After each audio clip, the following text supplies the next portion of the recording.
radio. Do you think Ghanaians will report anybody? Ghanaians, are we, in terms of our culture and upbringing, will see something and report to the police? No, we can come to that because I have been advocating for intelligence-led policing. It's a subsection that is called community policing, where police can educate the community. That is where you can, establish cordial relationship with the community members, educate them the work of the police and the nature of the policing, And so when you start doing that, you get confidence, you get trust from the populace. So if anything going on within the community, they will come and report. Because at the end of the day, it is not all the security agencies. You stay at Ballas or maybe in your house. You can't see everywhere. It is the community, those within the community. And even if somebody will come from space to maybe commit criminal act within the community, definitely you will fall on someone within the community before the person can commit any act or any criminal activity within the community. So I was telling them that it is better you educate the community members how to report, how to identify some of the things that you think maybe, when you see it, you can easily say that this one, I have to report to the police. There are certain things that you can, sometimes your instinct will tell you that this is not right, you need to report. But the perception of the Ghanaian community, like you're talking about, is that we would say something to the police and they know nothing will be done. And even bribe can conquer everything you say.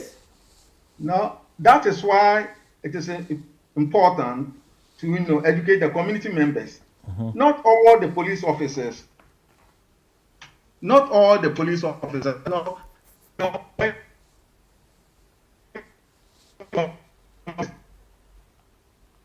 We want you to sit where you were sitting, please. So I think Paul is having technical problems and he will join us shortly.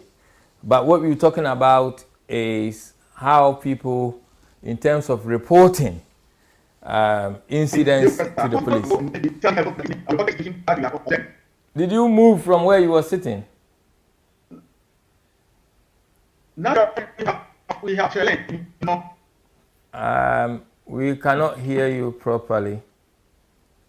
Hopefully, we will get Paul.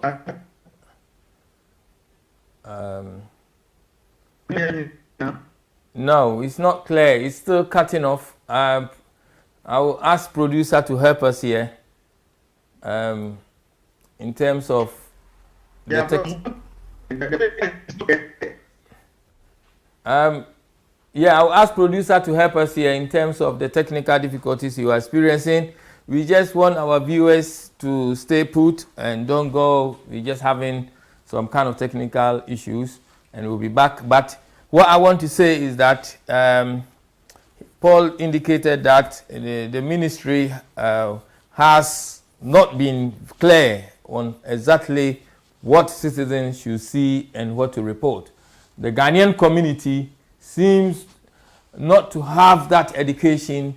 The police are not working in collaboration with the community in terms of reporting things when it happens, or if you become suspicious of any activity, how to report it to the police. As a country, what are our main challenges of national security is some of the things we'll be talking about. Paul, is it clear now?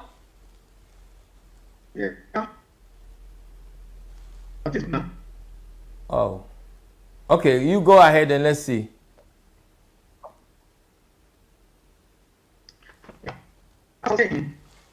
I think you move your phone. You move your position. We could hear you clearly before. Everything was fine, but I'm not sure if you did move your phone or your gadget or what, It's still cutting off. We do get attacked sometimes, and this, I'm not sure if this is part of it, but Paul comes with a vast experience, and today we'll be talking about some of the challenges we experience. I've never experienced this kind of. Yes. No. Pardon? Yes, the security man has been compromised. Paul come up with a lot of knowledge and skills, and we're not sure that someone is trying to hack Paul in terms of talking to us. And we don't want our viewers to go away. You stay put, like I said. Some of the areas we plan today, we plan to talk about is if the ministry or BNI, they have done enough to sensitize and educate Ghanaians on their campaign to ensure effective partnership. How confidence are when it comes to reporting incidents to the police. The perception and fear that the police may expose people when they report cases. So they just see things and keep quiet. What will change that is what today some of the areas we'll be looking for. Then we'll be also looking for Dr. George Dampare, who is described as a principled and hard-working with vast skills. Many Ghanaians are of the view that his appointment will bring back confidence in the Ghana Police Service. But do you think that his appointment has made any difference to the police force and security of the country? We'll be talking about sensitive things today in terms of our national security, and we hope to get Paul very soon so that we'll be able to go that. Even Dampare has been what we say a plot of other police commissioner who was talking about him. So also his name has come into things, even plotting to us him because the said commissioner was of the view that, or is of the view that Dampare is of MPP, NDC background. Paul, can we hear you now?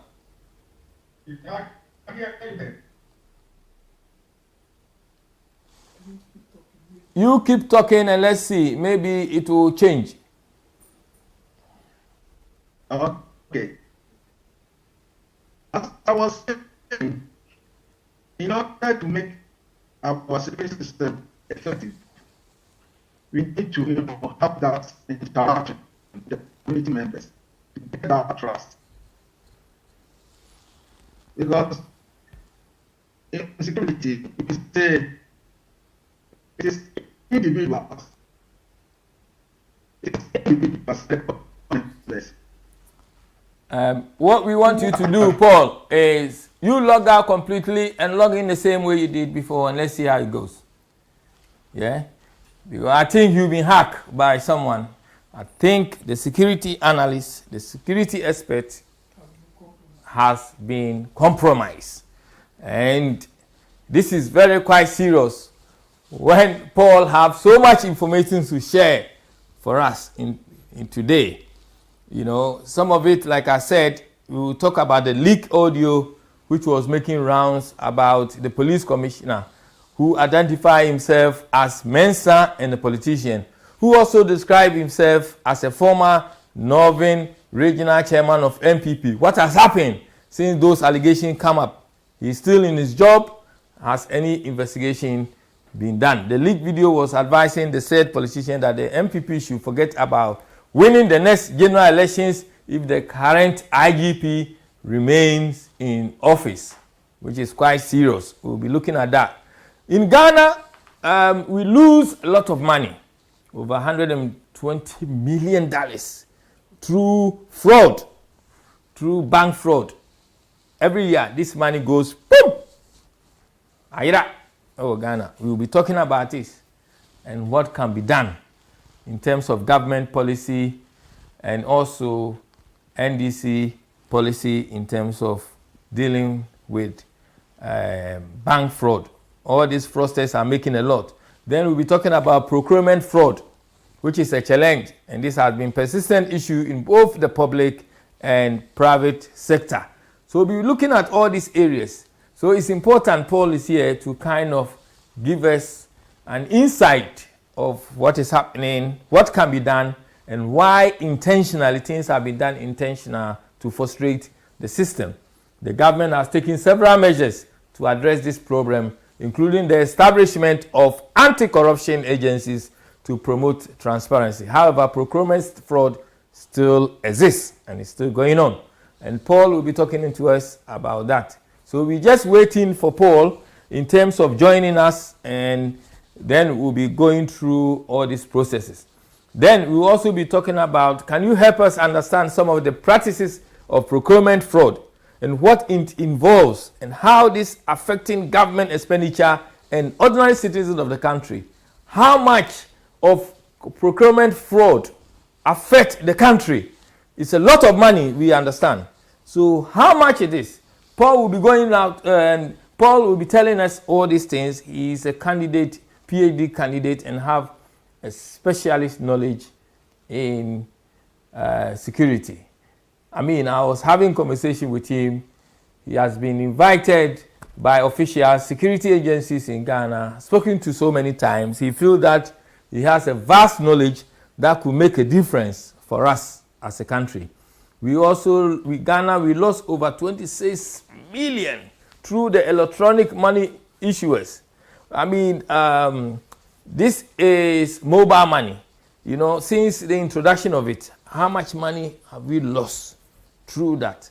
You know, I remember talking to Kennedy Ajapon when I interviewed him in Nottingham, and he was telling me that the system is made to frustrate people. Some of the things are made in terms of intentionally. People just to frustrate things. They know what to do the right things. But doing the right thing is a problem.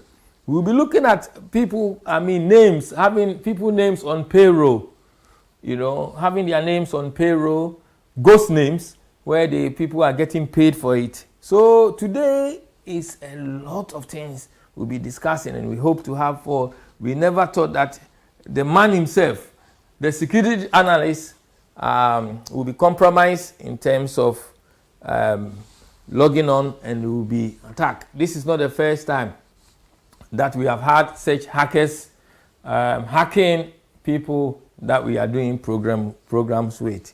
And we hope that it's not the case. But if it's the case, Ghanaian community want to know these things for us to educate ourselves. We will also be looking at the Niger institution in terms of us as part of the standby force by the Economic Community of West Africa, ECOWAS, to remove the country's new military leadership. You know, we will be looking at that in terms of what Nanado is doing and his plans. NDC Chairman Esiodun Ketia has issued a stern caution to President Nanado, urging him to reconsider deploying Ghanaian soldiers to Niger as part of an economic community of West African states, ECOWAS, in terms of military intervention. And the moment Paul joins us, I think he's trying to log in. Is he there? No. So he's still experiencing problems. So we hope that he will join us soon. Then, in terms of Ghana President Nana Addo, who also used to head the African Economic Bloc ECOWAS, when he went to Mali, you know, meeting the coup, the military coup, those who did the coup at the time, and going on with them. Paul said he has a lot of things to say about that, and he is coming with a vast knowledge in terms of corruption. What is the strategy? All these things, a lot of people don't know that all these things come as part of security of the country.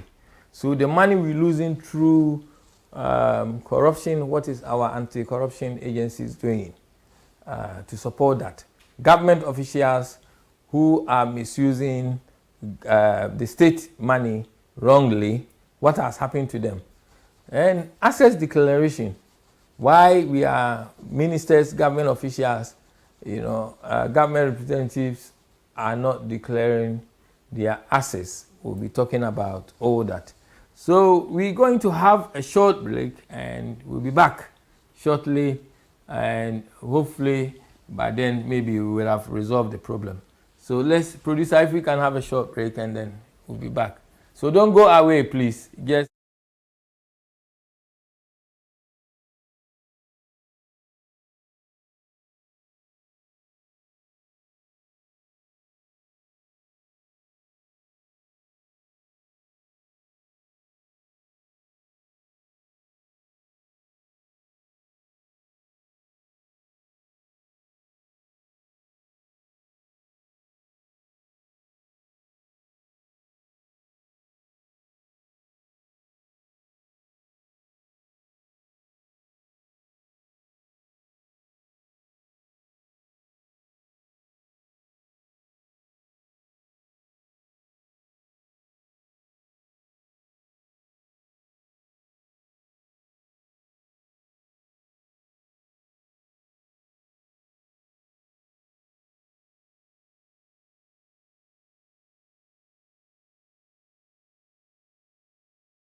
Yeah. Welcome back. Thank you, our viewers.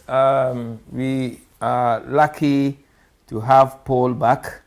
We experienced some technical issues, and it's good that we are back again. Paul, now, I mean, we can continue on with our conversation in terms of what we was talking about, how confident people are to reporting things in our country. Well, as I said earlier on, it's up to the police to educate the public on how to report criminal issues to them, because most of the people that we talk to don't have confidence in police regarding reporting criminal issues at the police stations. And that is why sometimes we see people complaining. When they see things happening, they even shun away, because the perception is that even when you go to police station to report, you will be included, and if you are not careful, you will be even sent to cells or even to the jail.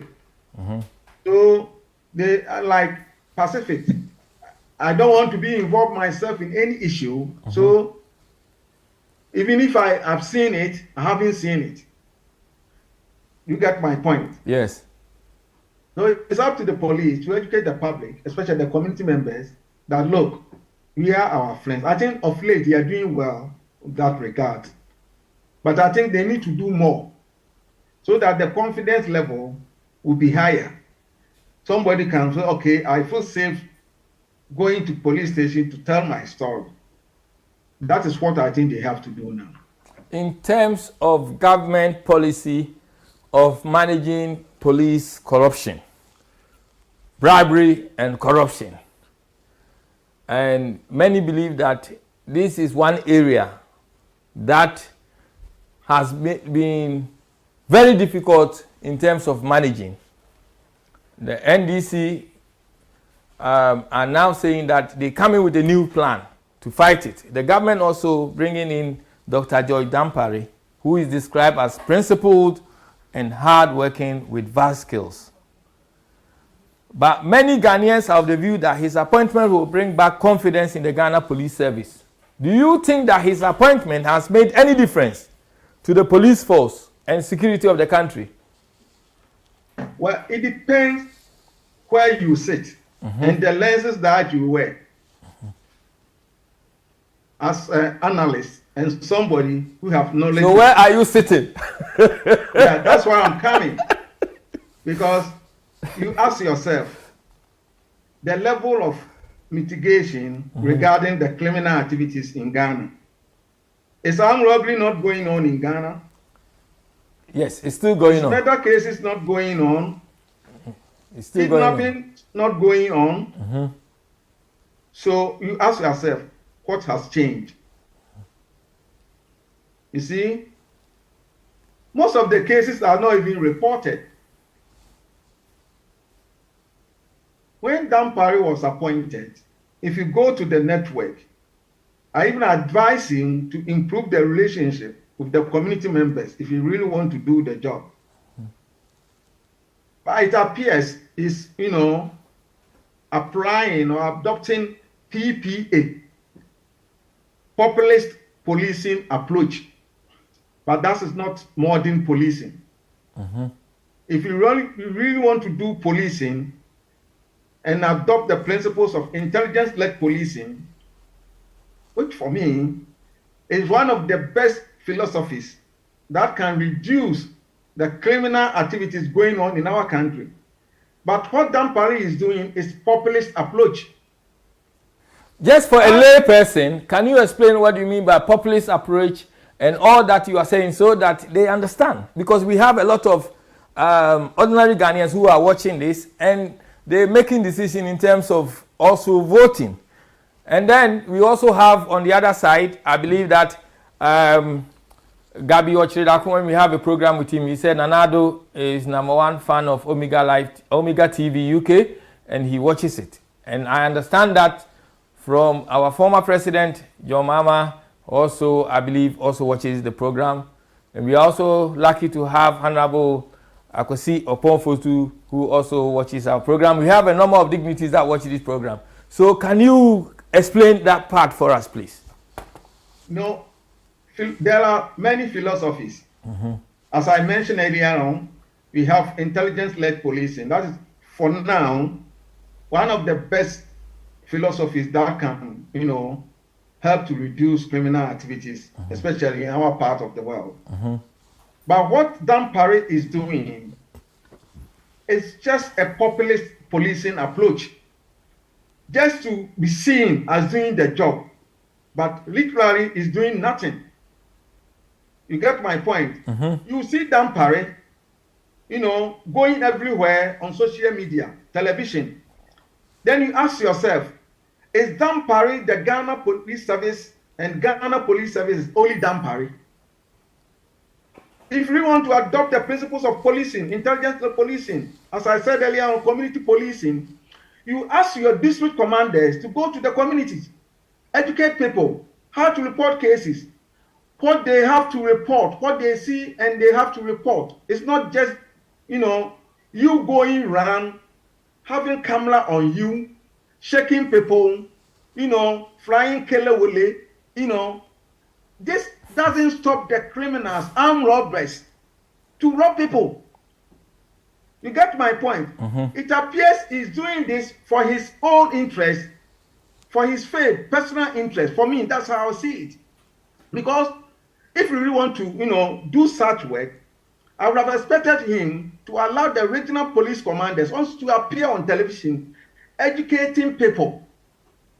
For example, going to communities, schools, maybe organize district assembly members, educate them what they should, expect within a certain period and what they have to report. It's not only Dampare who will be going to traditional leaders and you see camera following him. He has a special communication team following him all the time, bringing any activity that he's been doing to the media landscape. This is not policing. This is not policing. You get my point? Yes. So in terms, okay, let's go in one by one. Armed robbery. Very scary experience. I mean, I know someone from the UK here who went home with his wife. They were driving, they were stopped, their car was taken. Very, very scary. Since then, his wife will never go back to Ghana. And when I went to Ghana, I've experienced a number of people telling me about experiences of armed robbers. Lies of, in particular, makes it even more complex. From your knowledge, has this reduced or increased under the MPP administration, and comparing that to the NDC period, has there been any improvement in that area of work? I don't want to go into that tangent. But we want to know. This is what the Ghanaian community wants to know. Let me explain. The dynamics are not the same. Okay. Definitely, the strategies of combating crimes are not also the same. Population has increased. So definitely you cannot, compare the two at the moment. Because the difference, 8 years ago, NDC time, there was armed robbery, but not up to this magnitude. Okay. You get my point. Okay, you can also cite number of factors. So I don't want to compare, both between the two parties, who is the best or who is not doing, who didn't do well. I want us to focus on what is really happening now. Okay. The strategy that Ghana Police Service is adopting now, employing now. That is what I said earlier on, that Dampare's approach is just a populist approach. But you it's mentioned just a populist approach. You because mentioned if you follow intelligence-led policing or transformational policing that IGP initiated, it's something different altogether regard to what Dampare is doing. You mentioned upon Dr. Dampare's appointment that you are certain that considering his profile, there is no doubt he will be an excellent IGP. That's what you said. But I have been disappointed because somebody with PhD. But later, when I dig deep into his background, you know, there are certain things that I cannot say it here. Okay. You know, it's from accounting background, and that is different ball game altogether. And this is the first time that I've seen accountant being given such a higher position in security sector, in the field of security. If you check throughout the whole world, normally accountants are, you know, not given such key position. I don't think Ghana Armed Forces will give accountant CDS. No, I don't think so. Because it's different field altogether. Notwithstanding, we can say he has, I'm not discrediting him, but what I'm trying to say is that it's not up to my expectations. You get my point? I was expecting him to do more, to give, you know, some of his, you know, subordinates opportunity to also appear for us to see what they are doing. But if you go through the networks, social media, even in television, everybody will mention only Dampari, not the regional police commander, not the district police commander, who are doing the dirty jobs. Excuse my word, the dirty jobs at the, you know, the grassroots. Now, you go to police, you want to ask information, they will tell you even the regional commander cannot say anything. You have to go to headquarters. What kind of system is this? So, what kind of system? It's just like autocratic system. And in policing, you cannot, you know, manage police institution like this way. When you do that, you'll be sabotaged. Your management team will not like you, but they cannot say it. People will start, you know, saying so many things about you. By the time you realize, you have also destroyed so many things. Even when you go to management meeting, having a strategy, operational, you know, meeting, trying to, you know, strategize to get, you know, some of the criminals apprehended.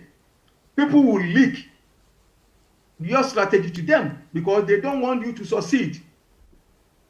That is why I'm saying populist approach will not help anybody in Ghana. So I think if Dampare is listening, he should listen and listen good and change his strategy. I think that would be better for him. So in other words, he needs to learn to work in partnership as a team member, you know, make the police a joint team effort for the purposes of Ghana. But then the issue here is very deep. I have seen that bribery is still going on. The police are still taking money in the streets. Many were of the view that the moment he comes in, the area of that bribery and corruption will be addressed. But it's still going on. They turn a blind eye in the student. Is it the issue of the police pay? Or is it the issue about training? Is it an issue about allegiance? Is it the issue that corrupt people join the police force? What it is, like what I said, that is that people going to get a job because they know the benefit that comes with the job. So then they get it, not in their own interest, not in the country interest, but for their own benefit.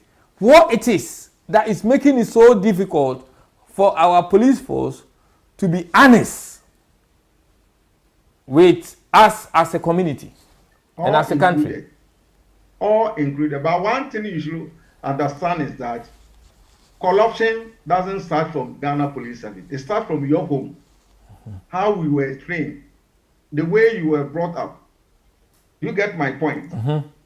Even at the primary education level, if you are corrupt, people can easily see it. The way you start cheating, exams and those kind of things. Corruption, I would say, will not start from Ghana Police Service. Because by the time you get to that level, we have maybe attained at the age of 18 or so. So you have that character within you. Understanding, I would say that the way and manner we recruit people into the police service and the perception of corruption, we've been hearing a lot of issues regarding people taking money or paying money to senior police officers before they get that opportunity to be recruited. I think during President Mahama's administration, one of the senior police officers was interdicted. I don't know. I've forgotten the name. He was the head of human resource. He was interdicted. I don't know. I've forgotten the name. Next time when you call me, I'll be able to give you that name. Okay. So clearly, corruption is there, but we cannot eradicate corruption. No. Even in Europe, you can't. We can reduce it or mitigate it, but total eradication is no, no, no. It will be difficult. For instance, we are in the UK. It will be difficult for a policeman taking a bribe. You know, maybe 1 in 5,000 will do that. That is corruption. You cannot eradicate maybe it. 1, but what I'm trying to say is it's very difficult for it. And also, in terms of arrest, irrespective of who you are, if they want to arrest you, they will arrest you. Because here, policing system has no political connotation that we have in Ghana. The system is totally different. You know, here it's not about political appointment. You know, before you become a constable, there are a lot of things going on. The voting system within the police themselves, but over there in our part of the world, it's a political appointment. So you become susceptible to the system. You have to dance to the tune of the music of the president. Other than that, you are fired. That is what is happening in our system. And I've been advocating for the amendment of the Constitution, especially Article 202, where, the appointment of police is only the president. Because if you look at the appointment of the police, it's different thing altogether. There is no way head of maybe IGP can do certain things without the influence of the ruling party or the ruling government. These are some of the factors that we need to even talk about. Yes, that's corruption is human nature. We can talk about it and maybe adopt measures to reduce it. But it is going to be very difficult to eradicate corruption totally from our society. You mentioned that Dr. Dampare is vulnerable to the powers of the executive. Whatever they say, either he obeys or he will start writing his own resolution letter. Yes, that is how the systems work in Ghana. That is how our system works in Ghana. If you are IGP or CDS, it's appointment. They don't have security of tenure whereby you can say that, okay, I have been appointed and voted in parliament and I have 4 years,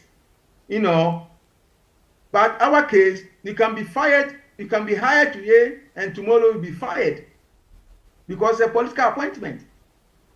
Look at the composition of the Council of State and the Police Council. Just go through and see. You see? Because the ruling party have total control of the security of our country. And I think something that we need to talk about and maybe press both political parties to change or to amend the constitution to make security agencies partially independent. You cannot say total independent because that would be very dangerous. But partially independent, especially internal security system policing. You can make IGP partially independent, whereby you appoint IGP, go to parliament, they vote on the appointment, maybe give him 4 years or 5 years. So in this case, if whether you are NDC or MPP, if you commit any crime or offense, police will just come after you without fear or any intimidation because they have the law backing them. But this, here we don't have that kind of law backing the police. So definitely, whatever music the ruling party will play, they will dance. Because if you don't dance to it, then you'll be fired. You'll be fired. So what can be done to change it? And based on your intelligence knowledge, will the NDC have something different do they have any plans in terms of policing? Or I know they have not drawn their manifesto as yet, but based on your intelligence information. Even if I have any clue, I cannot disclose it here. Okay. And I'm also not a member of the SGC executive, so I cannot say much about what they intend. I think it's an area to look at in terms of policing. I'm waiting for their manifesto.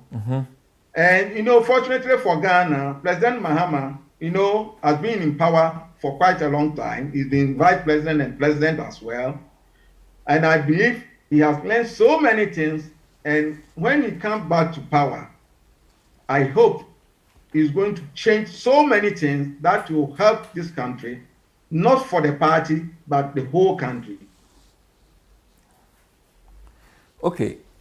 I mean, Dampare was compromised as well in terms of the leak audio which was making rounds about the police commissioner who identified himself as Mensa and a politician, who also described himself as a former Northern Regional Chairman of MPP, plotting the removal of IGP Dr. George Akufo Dampare because he is too firm and will not allow the 2024 election to be rigged. This is very serious.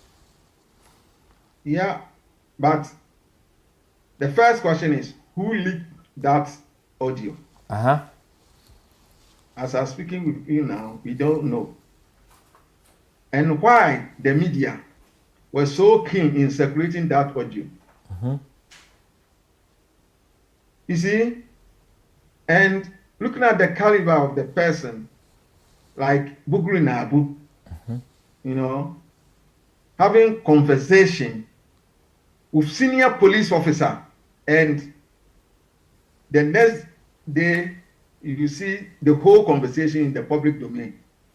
It sounds something strange. A very serious security lapse. Yeah. And you see, when you listen to audio and you listen to Bugri Nabu's, probing questions, it tells you something. I have said so many things about it, I don't want to repeat it, but I believe Bugri Nabu and Dampare know something about the leaked audio. When you listen to the audio very well, you cannot dispute this fact. Because the sound and the background is not just a phone recording, So you ask yourself, and Bugri Nabu background is not somebody who have knowledge in IT, or maybe who can say that he has knowledge in, computer, that he can, do such kind of recordings. So who recorded it? See? It's a very serious.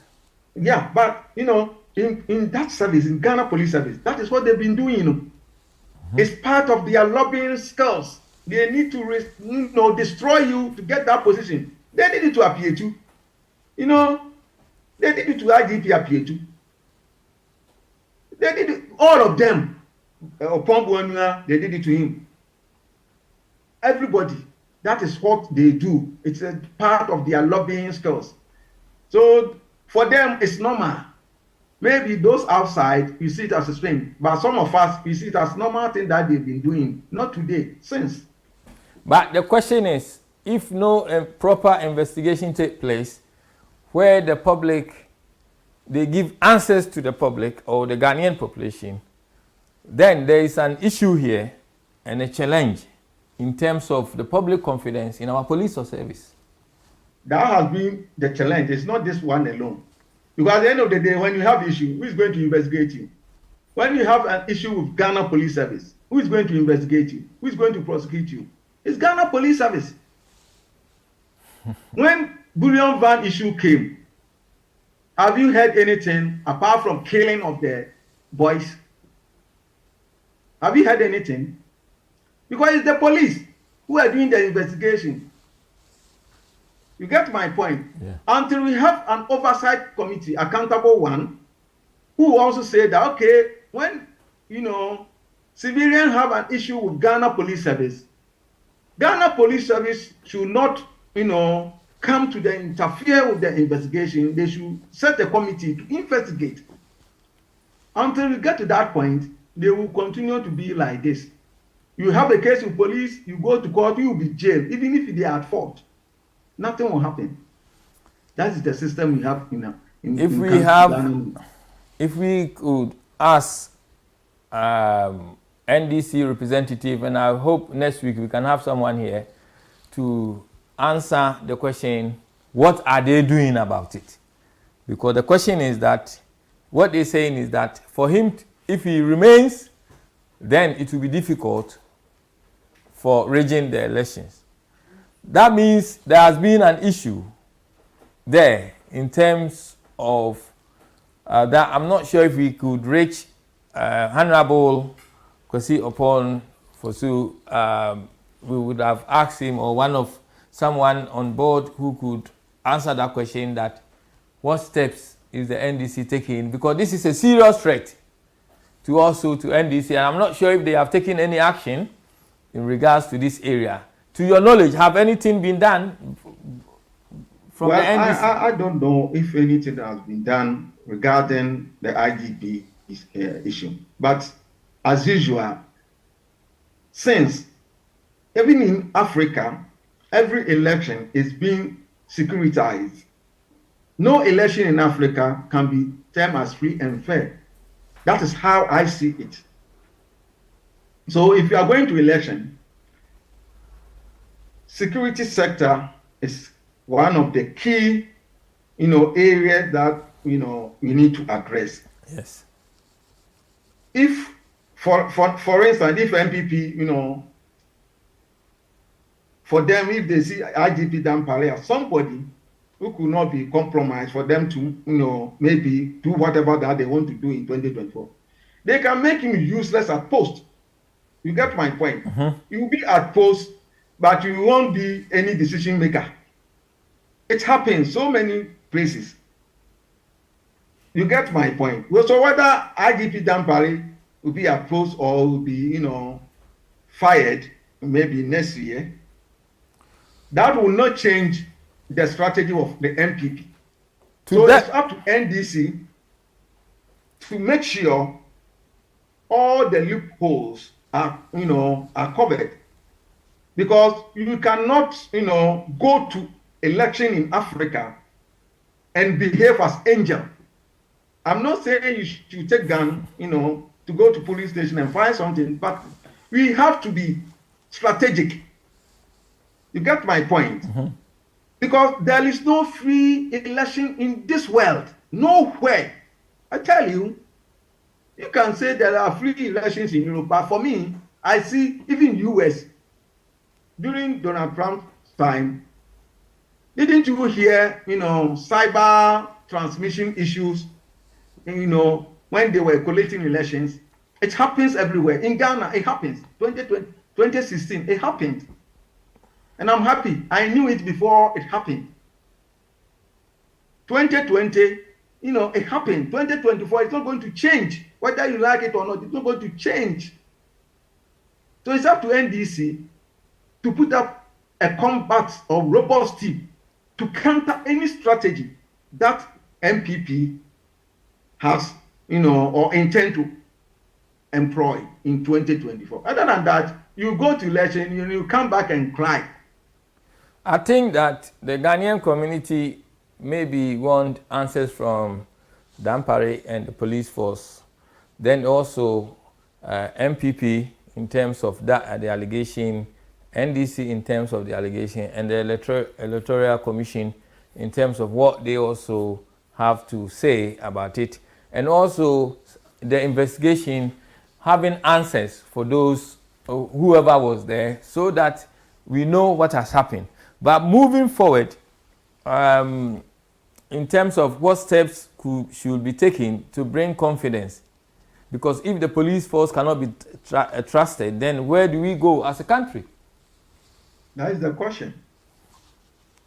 In 2021, we conducted a survey and we came out with findings that we have shared with national security.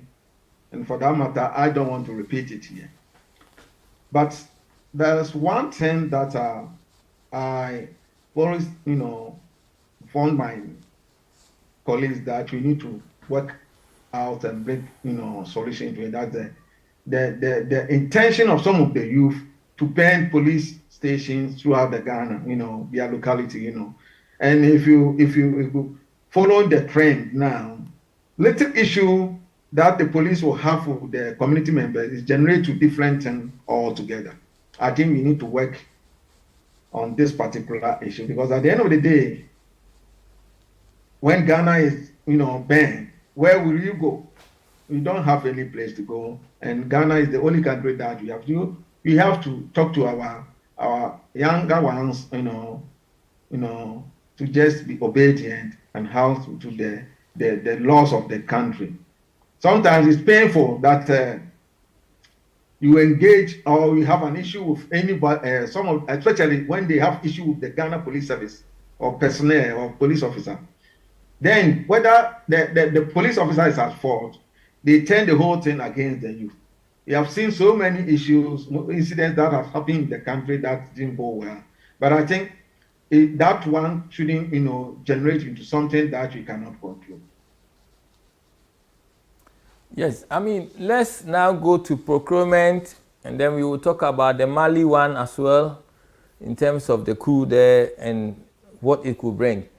And also we're going to talk about ECOWAS, the free movement of people to Ghana, and the risk that may also bring us, and the government strategy in terms of managing that. But first, bank fraud in general, and the amount of money we are losing as a country. If you look at first, like the ghost names on government payroll annually, which is costing us over 100 million annually, in terms of that. And then we're also talking about procurement fraud, the main difficulties and challenges. So let's start. And also we lose this bank fraud where people commit fraudulent activities over the year in, year out, where we're losing a lot of money. We're losing. And it seems like we don't have a way forward to address it. I mean, we've been talking about this year in, year out, the Bank of Ghana losing this money with no solutions. So let's start off with bank fraud in general. Where do we go? And based on your intelligence, what is happening? Well, as I said earlier, I cannot disclose so many things here now, but the little that you can to help us have understanding, the Ghanaian community want to know, and it's good we have you here, Paul. When it comes to fraud issues, it has been there. Even in those days that we didn't have cyber space or cyber security, those accountants who don't usually pay people from the table who have, had a way of deducting some money, even if it is 1 peso or 10 cedis, from number of people that you were going to pay, So it has been there. But this one is sophisticated one, because cyber is good, but the most dangerous aspect of it is that it has no boundaries, it has no borders. Somebody can be in UK and still, conduct his or her activities in Ghana, taking somebody's accounts, transferring money from one account to another, and maybe ask his agent to go for the money. And sometimes, they do it in collaboration with the agents at the banks. Because it is very difficult to have the, password. Before you go, when you go, you have a password. And, the management will always insist that you change they have somebody who will change the password. So we ask ourselves, how come cyber criminal who was not there got access to the password and manipulated the whole system to get the money? Of course, there are, cyber wizards who can just go into somebody's account, because they have that knowledge, they know what people will say, they know computer. So they can enter in. That one is there. And we have allowed some of these guys in our midst. We have the Turkish who are very good at that particular age. We have some Serbians and Nigerians. They are there. So definitely, it's like inviting, some cats into a mouse party. You get my point? Yeah. Because we see our situation, they see our situation as vulnerable, and that is why you see a lot of Nigerians having, full day in Ghana, and you see some of the Arabs, especially the Turkish, in Ghana, because most of our young ones' knowledge in cybersecurity is not up to their level. So it's going to be very difficult. It's going to be very difficult. And most of our, leaders also compromise their stand. You see that what is happening at the Bank of Ghana. Look at an amount of money, the quantum. So you ask yourself, at the end of the day, all these monies, assuming it's given to you, and if you are dead today, where do you take all this money? It's not in the interest of us. But the question is that because we need to think about the generation yet unborn. But how because come? For them, such leaders will not allow you to put in security measures to protect criminal activities going on at their department. I tell you. So whose responsibility it is in terms of managing this? It's a leadership failure. You cannot blame anybody. You should hold the leaders responsible for what is happening now. You get my point? Because at the end of the day, they are in charge. It is their responsibility, to make sure there are no leakages. So what is the role of the police in this, in terms of also them having intelligence to catch the person before they act? As I said earlier on, the police hands are in the mouth of the politicians.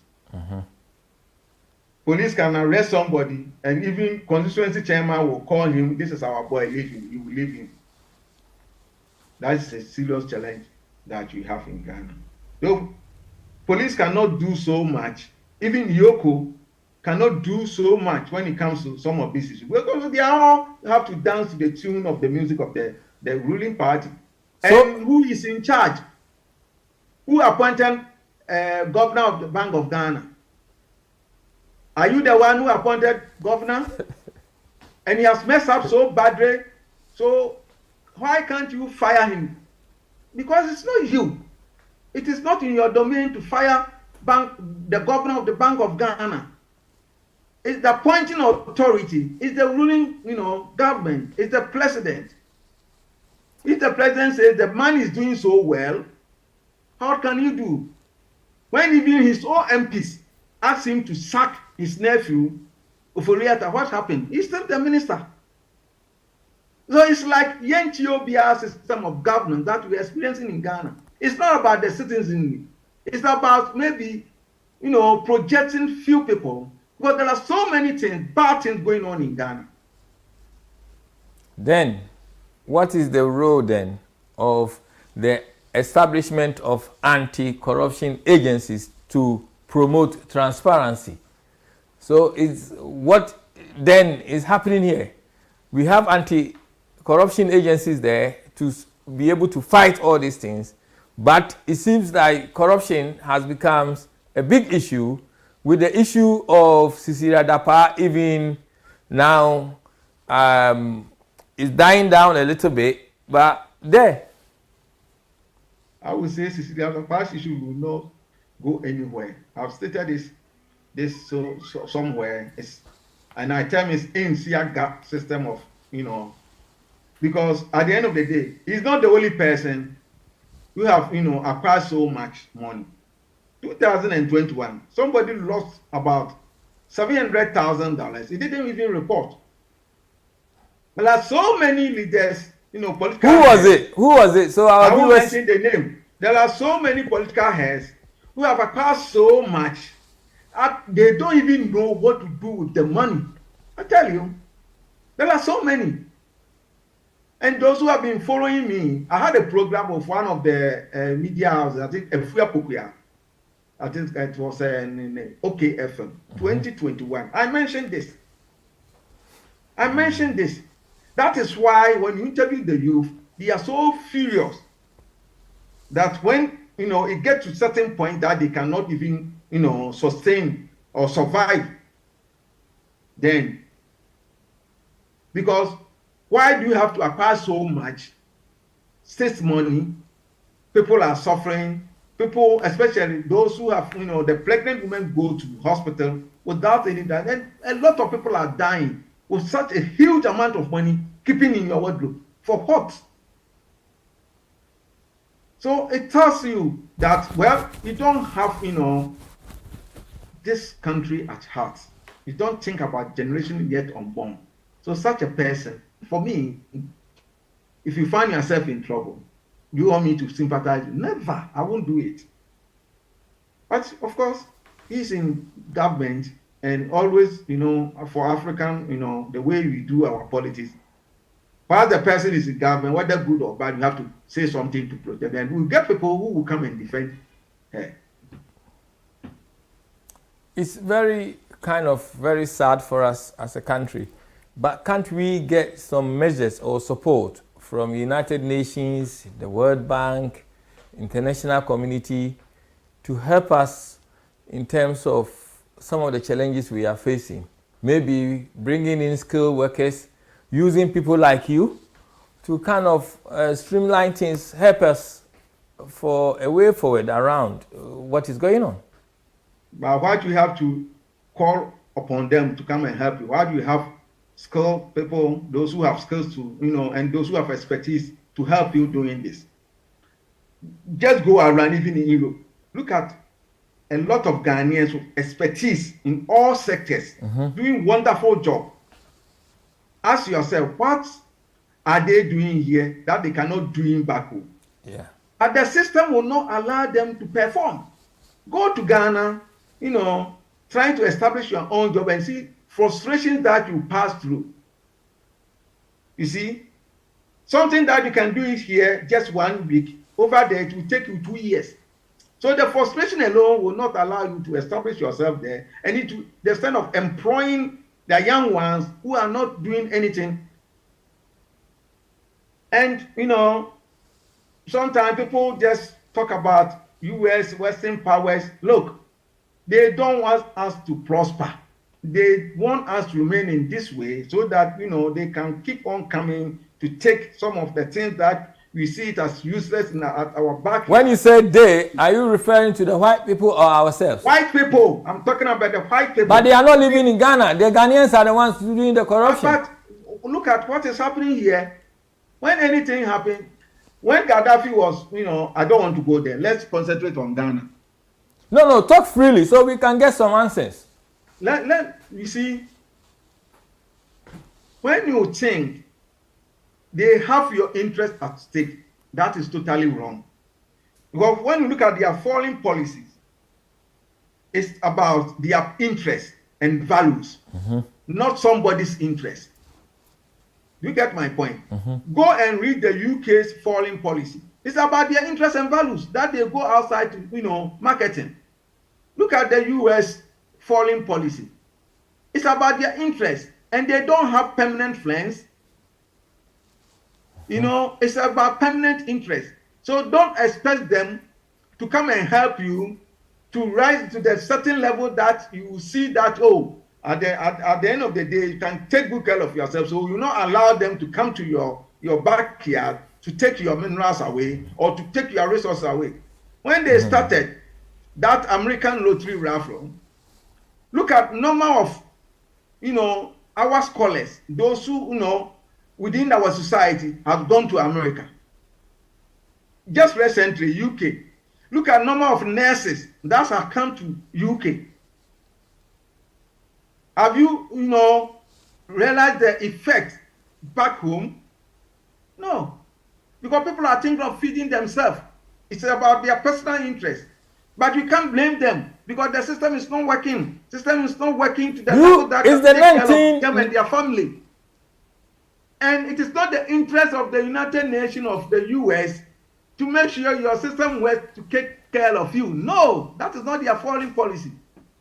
It's up to us to take our destiny into our own hands. And it's up to you and I to make sure we take the destiny of our country into our own hands, so that in the near future, when we are gone, the generation yet unborn will come and say, okay, this gentleman did so well for us. As you continue to mention Dr. Kwame Nkrumah's name, that is what we have to do for our country.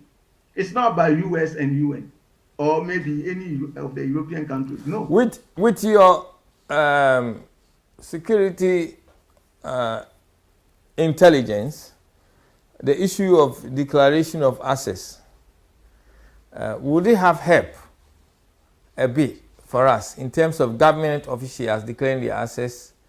Do you think that our anti-corruption agencies are doing enough to push for this area in terms of government policy? It is a very good idea, but what is the truthness of the whole thing? People don't even declare the asset. And they are allowed to operate as a ministers, especially when new government is elected, no new party is elected. How many people do you see them within the first quarter that have declared the asset? No. But they are allowed to work. So even that clause is a flop. It doesn't work. It's a good idea, beautiful theory, but practically it doesn't work. It doesn't work. It doesn't work. And the leaders want to see it. Not that they don't know. They know. That instead of, force it, make sure that it works, they just ignore it. And that is why you see a lot of people, within a short time, they come into politics. Within a short time, you have the beautiful cars, beautiful houses, and so many, to the extent of buying houses in overseas. Some of them have, they have houses here. Houses here. Go to Maryland, they have houses there. Where do they get the money? Check their background, check how much they are paid at the end of the month. So that one is not working. Yes, one of the viewers was saying that hearing you make him sad. And he feels that the 1992 Constitution is part to blame. Yes, I do agree with him. We need to amend that Constitution, because that Constitution was made, to secure the system at the time. Transitioning from military rule to democratic rule was very challenging. Mm-hmm. It was difficult for the leaders then. So if you look at the transition, the whole thing was just to help the sitting President Rawlings, even though he's my mentor.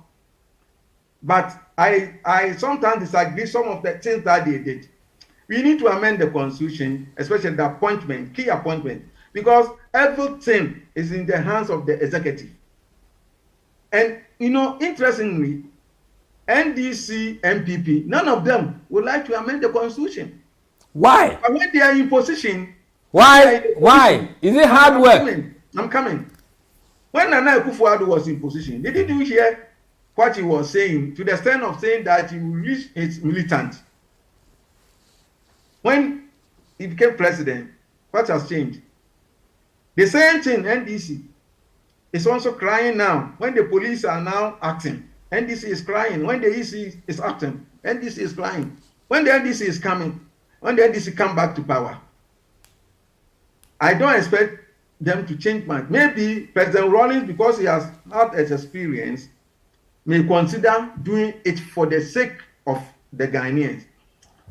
But it has been there for 30-something years. Next year, NDC, NPP, both of them have chopped 16 years of this system. Nobody willing to change the Constitution. Even at the time that President Mills constituted a committee for, to amend the Constitution or change some of them, up to now, none of them have gone back to that committee or make sure that, some of the clauses in the Constitution are changed, because it benefits them when they are in power. I think looking at it, 1992 is very long. We are in the 21st century. And I think that Parliament also needs to take responsibility to make sure that this is addressed. Because it's too old. 21st century, a lot of things have changed. So it's up to you, all of us, to make sure we send petition to Parliament. I've been talking about this since, and I've even, predicted that if we allow this constitution to continue this way, our democracy will not last in the next 15 years. Because you get to the point that people will say, okay, we are fed up with it, let's try to change it. And you don't want this thing to happen. So it's up to all of us to tell Parliament that, please amend some of the clauses for us. Because everything is in the hands of the president. It's not the best. Yes. It's not the best. So if you have something, if you even have idea, because you don't belong to that particular party, the party that is ruling, you will be seen as non-entity. You get my point? No matter what, no matter the expertise that you have. Ghanaians are knowledgeable, proud all over the world. Everywhere you go, you get a single Ghanaian who's performing creditably, performing wonderfully. But when you come back to Ghana, just look at what is happening there. I'm not saying you are doing bad, but at least you need to move up a bit. At this level, for me, it's not enough for us. We need to go ahead. Because we have the resources. We have people who can move. We are not seeing, it's like someone working and not seeing their money. We have the resources, but the end product for us as a country is very difficult. Look at the amount of resources we have in our country. We have everything in Ghana. In fact, the whole world, if you look at the map, the atlas, Ghana is center of the world. It is not by chance, it's an opportunity that God has given to us. It's not by mistake, excuse my word. It's an opportunity that God has given to us. Why can't you take that opportunity? Look at our tourism industry. And you have the whole world center in the Ghana, center is, the whole world. Ghana is center of the world. And look at, if that position, that location have been in UK or maybe any other European country, I tell you, you will see it every day on CNN. People will be going just to see it for them to get money. People go to Israel. So many things that are myths, that are stories, people go and pay for it. Not something that you see it in Ghana that are real. But what are you doing? We have resources, we have everything that we need to take advantage of. We have the, human resource. But look at what is going on there. People always, have this mentality of leaving Ghana to seek greener pasture somewhere. Because of what? Because of leadership. Yes, when people don't know where the next meal will be coming from, they have to look for somewhere in. And everything has been politicized. Everything in Ghana.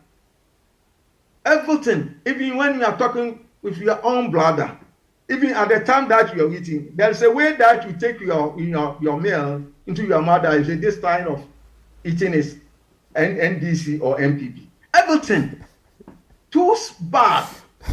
Everything in Ghana is being politicized, and that is something that is not good for us. It's not good. Maybe our universities are not doing enough in terms of educating the people, directing us into the right path in terms of doing things.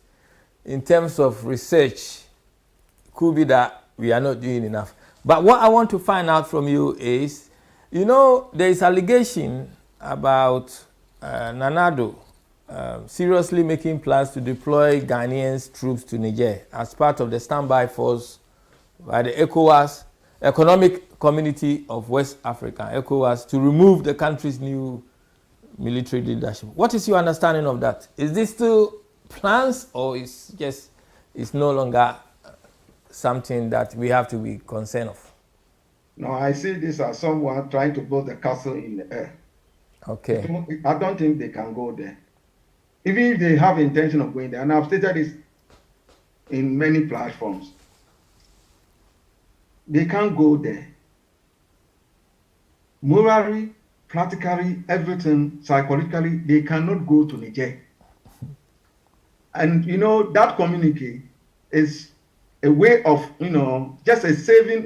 They want to save face of Ahmed Tinubu. It's face saving strategy that they have adopted because he's the commander in chief of the Nigerian Armed Forces and has come out with this. They cannot just say we cannot go, but to come out with a communique just to say that okay, we will go.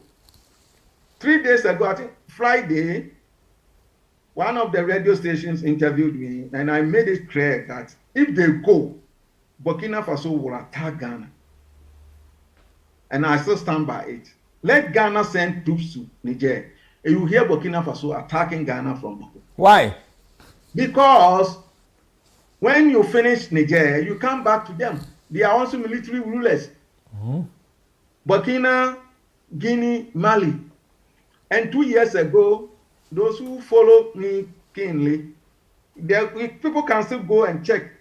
I stated it clearly that there is going to be a leg of military rulers in West Africa.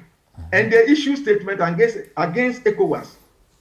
Just go and find out. Because I predicted that coup is going to, be contagious in West Africa.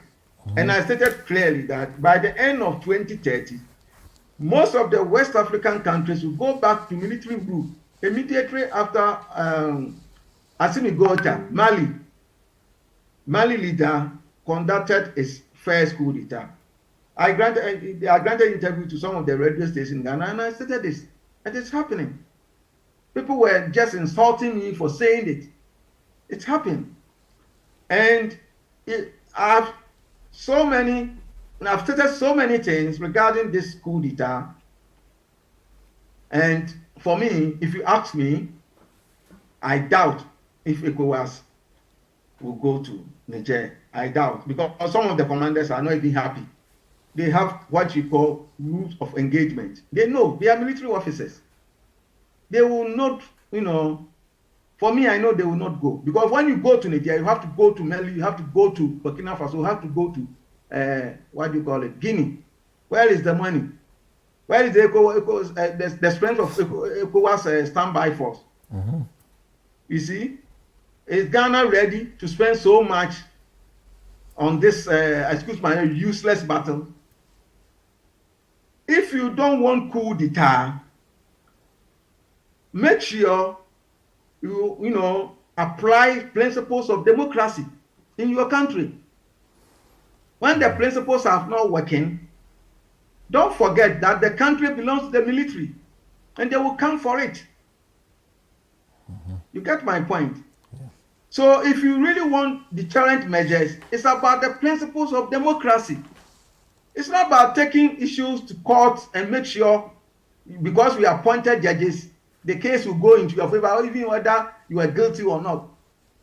It's not about, taking the whole state money into your family business or sending money or buying houses for your people while people are going hungry. If the principles of democracy is not working, trust me, people will cry and the military will come in. You can't do anything about it because the military has that power to do it. And they are the only people who can do it. So at the end of the day, you are fighting for democracy. And when you ask anybody, simple definition of democracy, what would they tell you? It's a government by the people, or for what? For the people. It's those supporting the Niger government are not the people. Yeah. Okay. Thank you. Now, Mali. We did have a conversation about Mali in terms of what is happening there, and also our president, when they will close their borders and reopen their borders. And Nana Addo met Mali's interim president at the time. What is the situation there now to Ghana? In terms, are you still there or we have lost? Yeah, I'm here. Yes. What is the situation there? And you mentioned something about Nanado meeting the coup makers from Mali and your assessment of that. I think it's 2 years ago, right? Yes.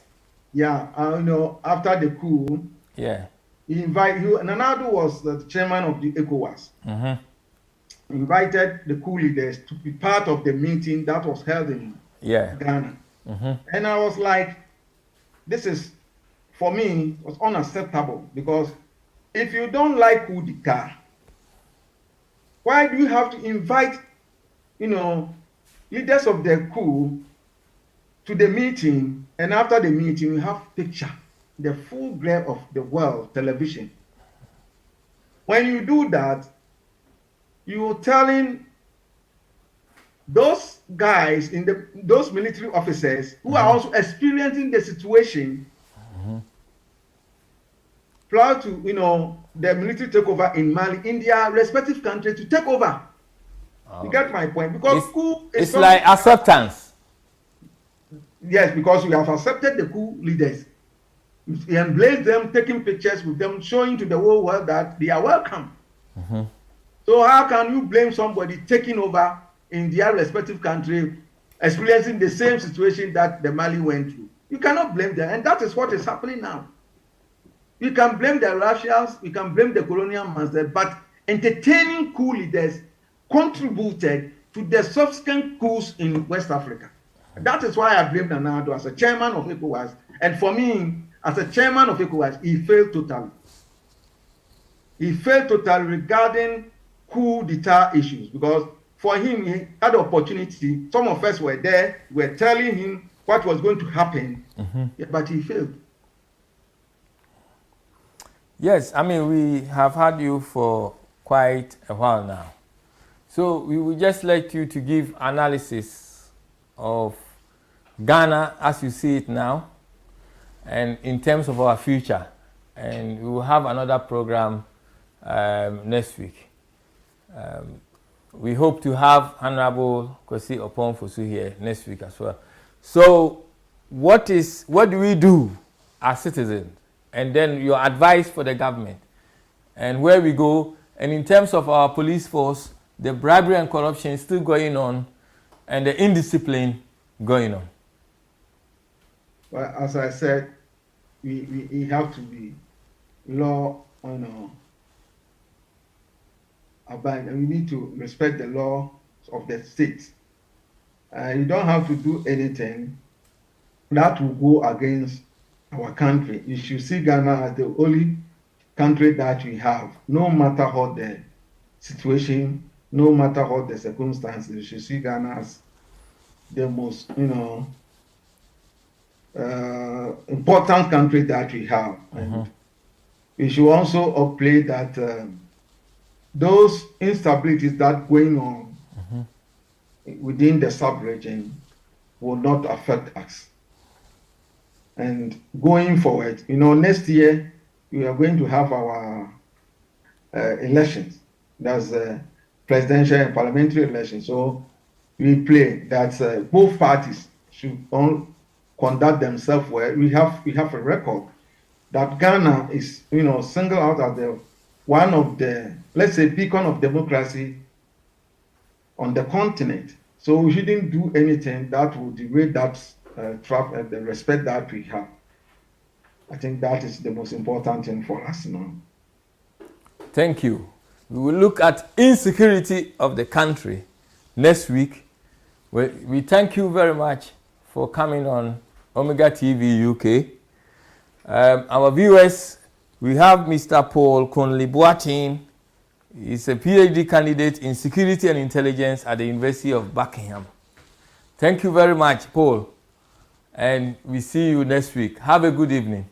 Thank you. Thank you. Yes, thank you. we would also like to thank our viewers and CEO Paul Bedu and also Sister Dansoa, and also a big thank you to Honorable Kwesi Opon Fusu.